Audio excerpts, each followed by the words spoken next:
Hello and welcome to Chamber Chat. I'm Katie Ritter with the Taos County Chamber of Commerce. Today we have Pattie Sunday, Director of Economic Development with the Taos County Government. Thank you for being here today, Pattie. I'm going to go ahead and hand it over to you so you can go ahead and present to our Chamber Chat today. Thank you for being here. Thank you. Good morning. Good morning, all Chamber Chat watchers. How would you like to start? My name is Pattie Sunday. I've been here since December 20th. Before I was here, I was in a similar position in Panama City, Florida, which was the rebuild of post-Hurricane Michael, which was a Category 5 disaster, which was an exceptional, robust experience for 2 years to rebuild every level: housing, retail, roads, infrastructure. Lots of experience with FEMA money. Then, of course, CARES money came. Some insurance money. Insurance on those projects took as long as 2 or 3 years to get back for both homeowners and major buildings. So probably just a lot of training in there are no rules and we still need to make it happen post-disaster. And I think Lindsay had mentioned my family and I have been coming to Taos to ski. Some of our children learn to ski here in diapers at the ski school. They're all in college or getting their master's degrees now. So we've been coming for a while, sometimes 4 times a year. We've been here through all seasons. And so it's just really like a blessing and a gift to be able to actually live and work here. And that's how I got here. Thank you, Pattie, for being here today. Do you want to talk a little bit about your background as far as okay, sure. and then also maybe talk about some resources yes, for chamber members after that. So as it relates to entrepreneurs and growth, I owned an ad agency for 20 years on the border in McAllen, Texas. I also worked in El Paso and Nogales and Sonora. So border communities and retailers and startups with international business owners is in my background. I can't, whatever business you can think of, from I've actually have had H&R Block and Jackson Hewitt as national clients. I've placed all their Hispanic media. And then I've had people in the early part of my career that were repaired carburetors.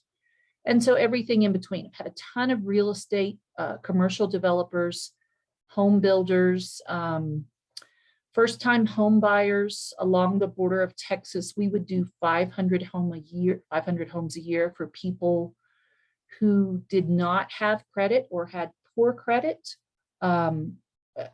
Just so many things. The whole span that you would see entrepreneurial rise in an ad agency. And I'm originally from Florida. I'm a University of Florida alumni. I come from an agricultural area called Plant City in Florida, where we grew strawberries and oranges. My parents, my mom in her childhood was a sharecropper. My dad worked at the phosphate mine. So I have a very humble beginning. First person in the family to go to college or graduate college. I really like working. I really enjoy economic development. I have a high sense of urgency, and I'm married, and we have 4 children. How's that? Thanks for telling us your background and that personal touch too, because then I think you really can put yourself in people's shoes. I think that's one thing that I've enjoyed about seeing you, Pattie, with our community, is that you really try to put yourself in the consumer shoes or our community members' shoes. And it sounds, with that background, that's where it came from as far as to relate to people. So what kind of resources would you suggest to businesses? I know that you said that you've only been here since December, but being in your position, if somebody came to you Mhm. and asked for help, where would you direct them? So here's a good example. Yesterday, when we were getting on the groups for the ARPA funds, I was on early and met a new person, a gentleman who's in Penasco. And he said he was the community schools person for them and he was writing some grants. And I said, oh, let me help you with that by pulling some data. And he said, what do you mean? And I said, well, I'm currently working on what I consider revenue leaks at the top of our county to Alamosa and at the bottom of our county to Espanola. And I'm doing it methodically by each category. I said, so I shared with him, I can show that the economy where you're located is depressed, aside from census and AMI things. I can show it from other ways that may score you some points, but it just depends. I need to see the criteria. So to answer your question, sometimes those supplemental one sheet papers and or the narratives can make the difference in a grant. So that's a very down to the grassroots of someone working in the nonprofit. This morning, I sent some emails off of some folks that want to do recycling and use new materials for home building. And I quickly asked the questions, do you already have land? Have you done a prototype? Do you need a private investor? Because sometimes I think people aren't clear that government money might be able to be used to try a new thing, and that rarely happens. That usually only happens under the private money prototype umbrella. So that was a way to welcome that customer, and I'm really excited to meet them, and I think it will tie in well to recycling and different things. But we're probably going to have to work on that with private money until it is proof of concept. And then you come back and look at government money if you need it at all, right? And this may be a good pause to say that most of my career has been in private money and capitalism and P2s and P3s. I have heard Brent say that's why he hired me, in that that's a different approach than Taos may be used to, just to add some diversity and different thinking. That does not mean that nonprofits aren't effective at what they do. On the contrary, it's kind of a bring the wash rag thing of, if you can bring private capital together with nonprofits, usually you can make that money go farther, or is it further? Anyway, and or it goes faster, right?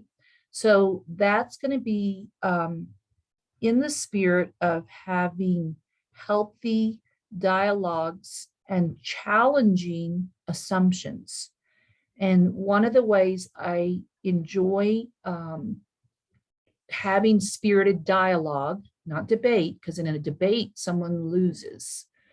Spirited dialogue around economic development and funding choices and spending choices is using data.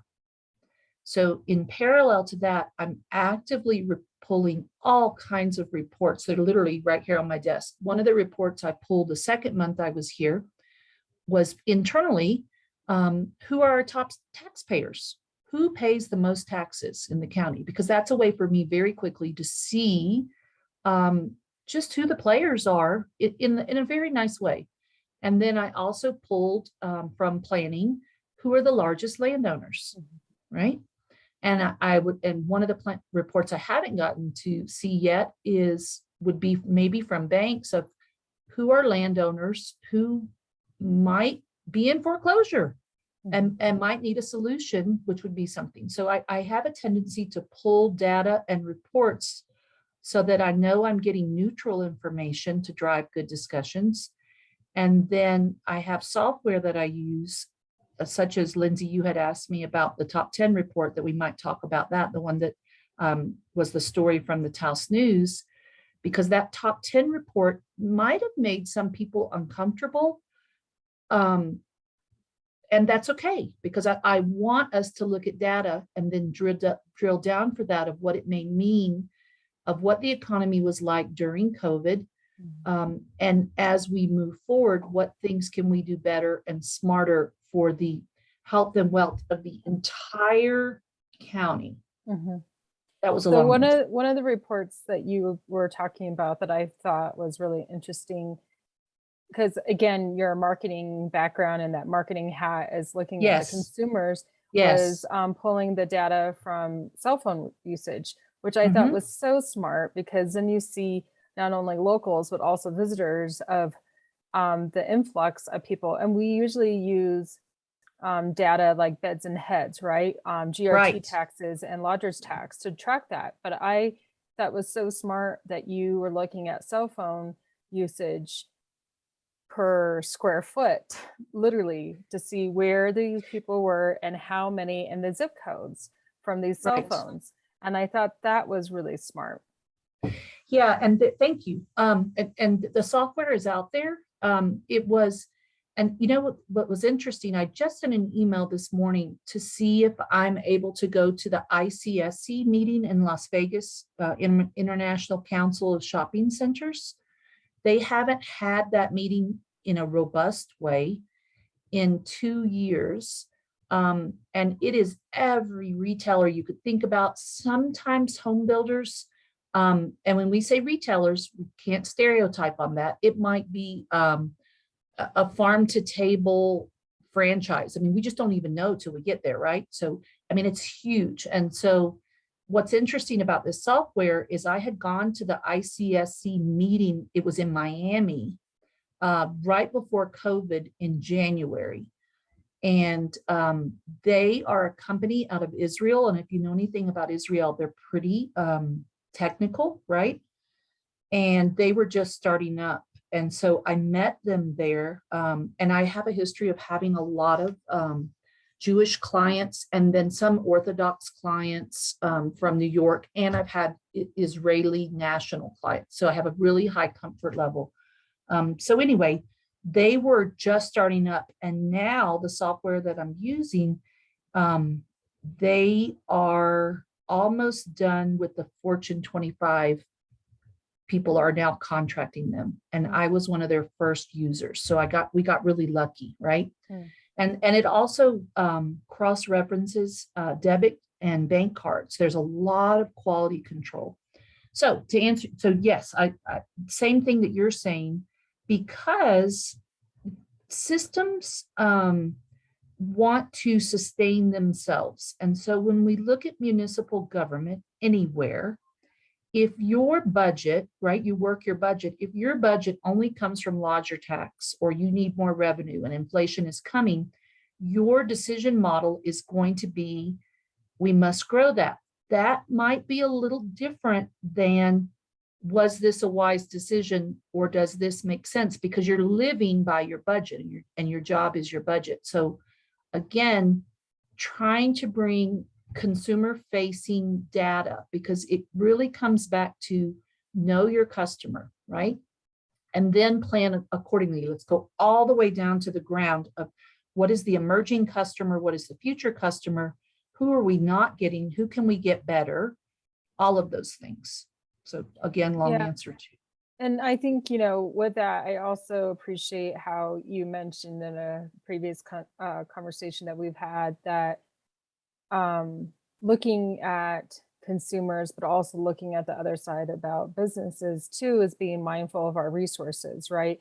And Yes. I really appreciate that you are looking at longevity as far as our resources, like water, Mhm. for example, and being realistic that our water table is, you know, drying up, and also because of other hot topics that are going on in our community, that you're also being very honest and also very aware of our community's resources, because our water has been our you know, our history with Right. acequias and farming, and but Right. also without, you know, being very mindful of and realistic of our resources of Yes. that too, which I appreciate, because I think sometimes people think if you are not from this community or haven't lived here a long time, that you're not aware of resources that are so precious to our community, which I really appreciate that you're very aware of. If Thank that you. fine balance, I think too, is, pulling data and being able to report back about data, but also being respectful of the art and the cultural and that respect of the generations that have been here before, you know, gosh, for, hundreds and hundreds of years, but also knowing that our water resources are so precious. So thank you for being mindful of that too. You're welcome. I lived in El Paso a very long time. My husband and I were married there. Our first child was born there. And I'm very aware about the water master, whose name was Carlos Rubenstein, and the water that comes from here that would be then portioned off to Mexico, right? Mhm. And then that same water went all the way down to McAllen, where I lived for 15 years with my ad agency. Mhm. And McAllen, the bottom of Texas, is super, super farm. That's why you have your Texas A&M. I mean, all that's the water that starts here. And Mexico always owes us. They didn't pay us back the money that we lent them. So I'm very sensitive to that. One of my national clients also for years in my ad agency was Watermill Express. If you know them, Wow. they have 2,000 water cleaning units across the United States. So Wow. yes, and they do a 12-step process and so forth for taking things out and qualitative. And when I got here, I also researched, I just took a fresh look at the data from the Chevron thing as it relates to really understanding all the water properties. I remembered that Ted Turner had a ridiculous amount of water rights. And so I know he has that ranch over there by the Boy Scout thing. I mean, I just did my top 10. I'm big on my tens. I did my list to county commission presentation. We all did in a workshop about 2 weeks ago, and water was on my list. Affordable housing was on the top with a caveat of home ownership, because I really believe in home ownership. And water was on there because it's almost as if we don't have a strategic plan or an understanding of it, then there's a lot of work that I should not do, because it's really going to come down to water and which things make sense with water. Absolutely. And I think it's that fine balance too. And knowing that we need to keep this as long as possible. And not just for ourselves, but like you said, because it comes from New Mexico and goes down to El Paso or to Mexico itself. And I appreciate you looking at workforce housing. And I really appreciate that you were talking about not just housing, but looking at the portfolio of home ownership, because I feel like with local families, especially, a lot of the locals, their kids can't come back because they can't afford housing, and they can't afford to even buy a home right now because they're priced out of the market. So I appreciate that you're looking at that, because I really think in our cultural, in our society, that keeping our family together and coming back and taking care of our parents and taking care of our grandparents is really important in our cultural, especially here in New Mexico. It's an advantage. Right? Yeah, It's one of those things that we do better probably than most places in the United States. Yeah, and we're also seeing a lot of companies that are popping up, right, that are being just assist families to take care of their the aging population when they get to that point that they need assistance. There's a lot of chamber members, for example, that are able to help with that. So yeah, absolutely. Well, thank you for that. And looks like Vernon from Taos Pueblo popped on. And so Vernon, do you want to introduce yourself? Do you have any questions for Pattie from or anything that we're going to be on for another 10 minutes, and this is recorded, just to let you know. Good morning, sir. Good Hi. morning. Good morning, everybody. No, I don't have any questions. I was just popping in. Good. Thank you for popping in. So we were recording this so that people could watch it later. And, So thanks for telling us, Patty, your background and who you are, where you came from, and it makes me really grateful that you're looking at, like I said, the resources, especially because our water resource is so precious that and so sacred that we need to be really mindful of that. And I'm glad that it's on your top 5 things to be mindful of, because water is everything else everything. is mute. Everything else is mute.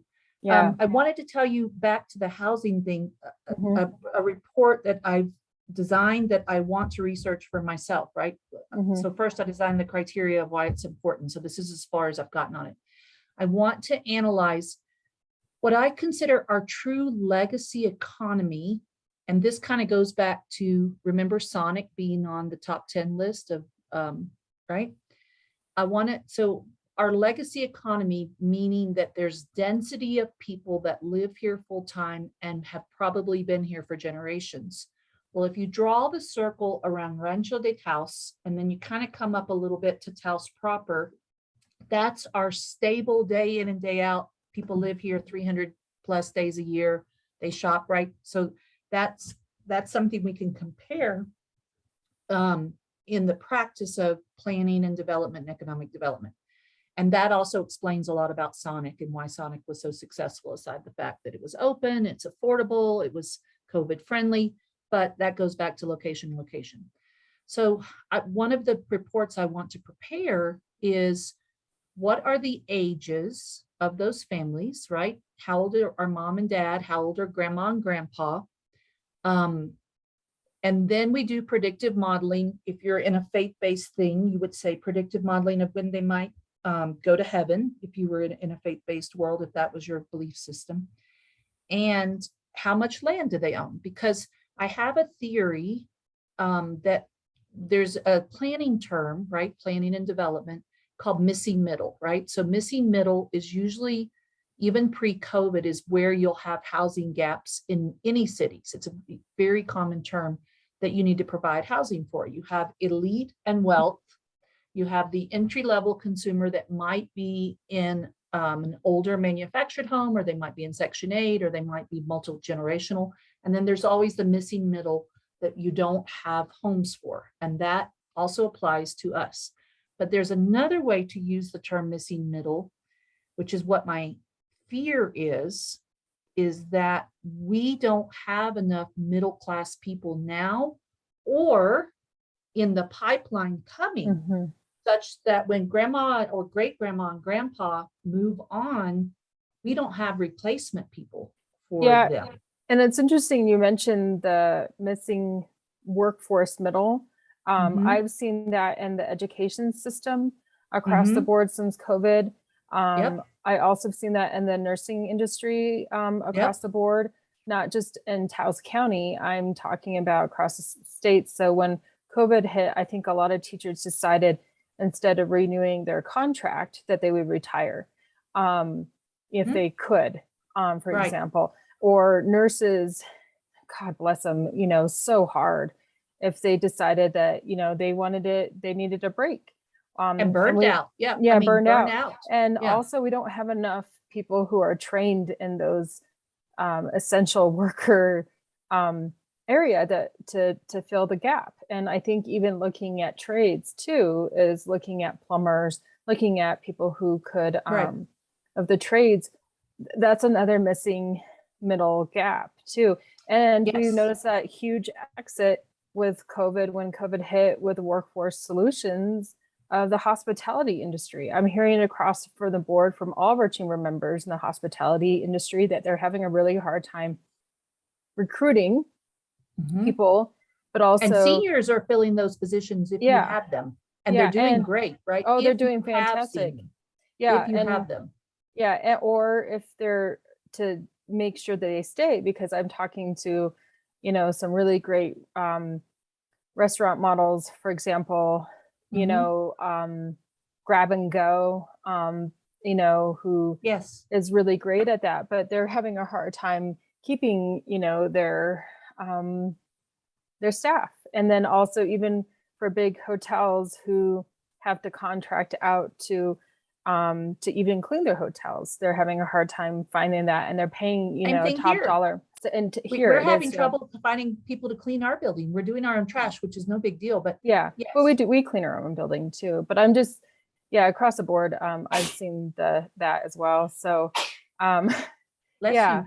yeah. Excuse me, sorry. Um, So this and morning I stopped to get coffee at Speedway, and it's typical for me. If I see people from the border, I usually recognize them, right? And so I start talking to them in Spanish, and my Spanish sounds very Mexico, like the border of Mexico, right? So they catch me right away. They're like, "Are you from the border?" And I usually ask them, "How are you? How are you doing? How long have you been here? Are you bringing other people to work?" At first, they'll be a little nervous. They think I'm immigration, which I'm not, because I look like some kind of lawyer or something. But then after we talk for a minute, the point is I know 7 pockets just from being around and talking of that demographic that is able to bring more workers, and they want to come if they can cross. Remember, I'm a border person. Crossing is a very normal thing. But that's a workforce that's quietly growing, which is interesting, and filling in some of the offline jobs where you can be paid in cash. But I want to get back to the missing middle about that report that I was telling you. So what I have to do, these are my steps. I've got to figure out those people, figure out how much land they own. Let's say they have a 6-acre ranchito or something. And then what if, add all that up, maybe that'll end up being 400 acres. And if those, and how many of those already have utilities and how much don't? And then in theory, if they subdivided for their family members and made lots, it all goes back to starting with land. Land is the driver of so many things. How many homes in the old model of you give part of your land to your cousins or children or whatever it is, how many, knowing that that land would almost be free, how many homes could we make, whether they're half-acre parcels? I mean, those are lots of different things. But I've got to start with quantifying that number as it relates to being helpful in the legacy system and packaging it, because if those children, as you said, have already moved on to Albuquerque or Denver or somewhere else with their professional jobs, they're going to need some help if they choose to come back, to know that the job is here and things are kind of organized for them, right? Of how it could work. Because right now we're depending on legacy grandma and grandpa to get their stuff together in order in the middle of inflation and money. And I'm not sure, we don't have enough plumbers, and who's going to drill the well? And is the well even the right solution with water?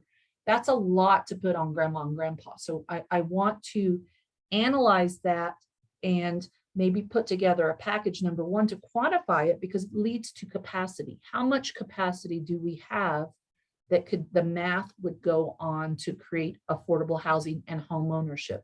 So first I have to analyze capacity, but I have to analyze it under those cultural umbrellas, because there's a couple different ways to create capacity. The other way to create capacity, and I'm changing categories now, is government-owned land. And so the first month I was here, we already identified 6 parcels of government-owned land that could be put into play potentially. And I've already started running numbers on that for affordable housing / home ownership, right?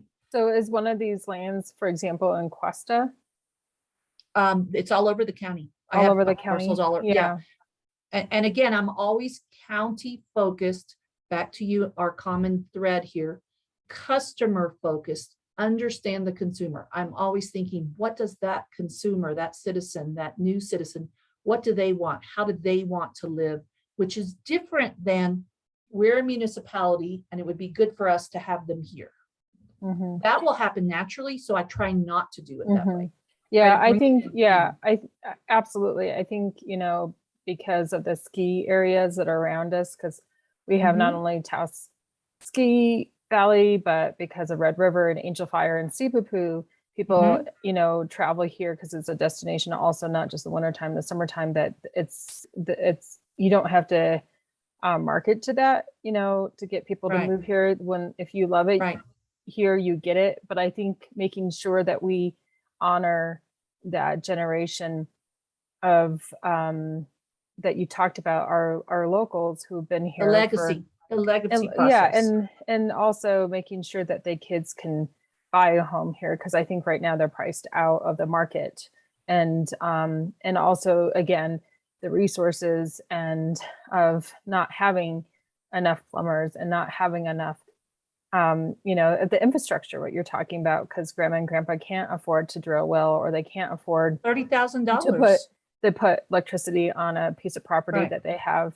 I think that is infrastructure for our legacy. And also, I think it's really important to make sure that we ask for permission and ask if this is really what they want. And I think that's what we need to do, Yes. is ask our legacy. And even with the Pueblo, I'm glad that Vernon's here today, but making sure that we ask what they need and ask if this is the right direction,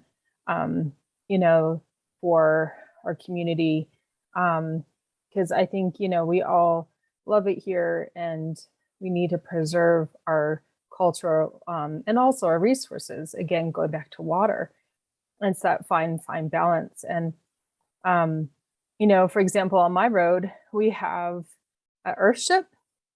I Nice. have a couple of double wides. I have some vacation rental homes that are vintage, and also across my road is a multi-million-dollar home that just went up, that I think is going to increase our value of our house, which is great, but also I think I'm afraid it's gonna make this bubble bigger and outprice people who they can't even afford rent or afford a place to live.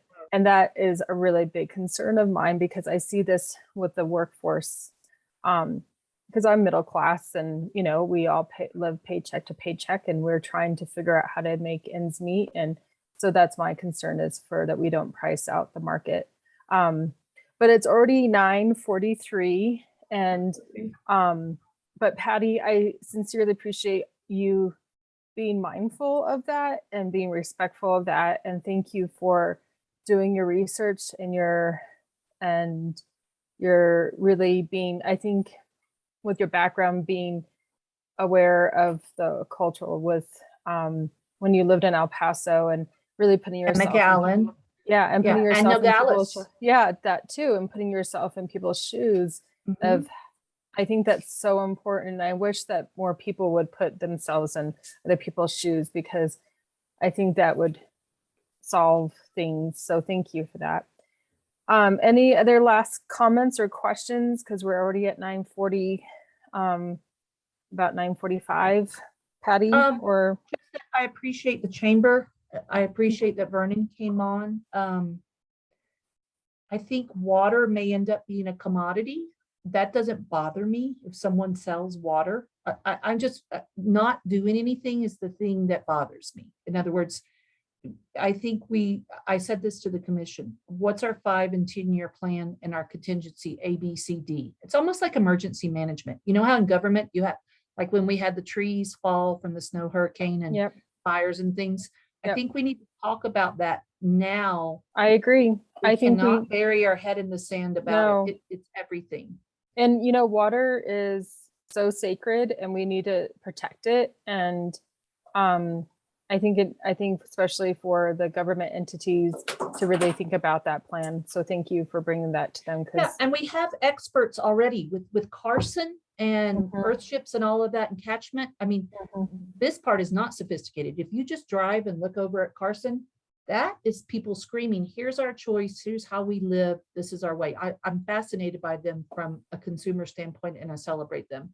And then when I come down after Salazar, I think, and I'm looking down in those basins, and I see so many beautiful manufactured homes with a very nice fence and the yard and the trampoline. That also is the consumer saying, I found my own solution.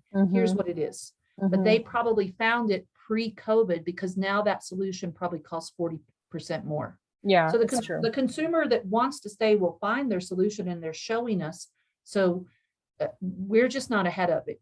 I want us to not be reactive if we're able to and be more action oriented. That's my thought. So I think, next discussion that you have with the county, just make sure you bring all the players to the table, both the Pueblos and, like you said, Carson for the forest and earthships, and I think problem solving about that too, and having a plan in place is really important, and asking, I think is really important. So, okay, well, great. Anything else, Pattie thank or you for Verdon having or me. Katie? I appreciate what y'all are doing. It's a heavy lift. It's a heavy lift, but it's an exhilarating lift. Yeah. Well, thank you, Vernon, for being here today. Thank you, Katie. Thanks, Pattie. And we record these and archive them.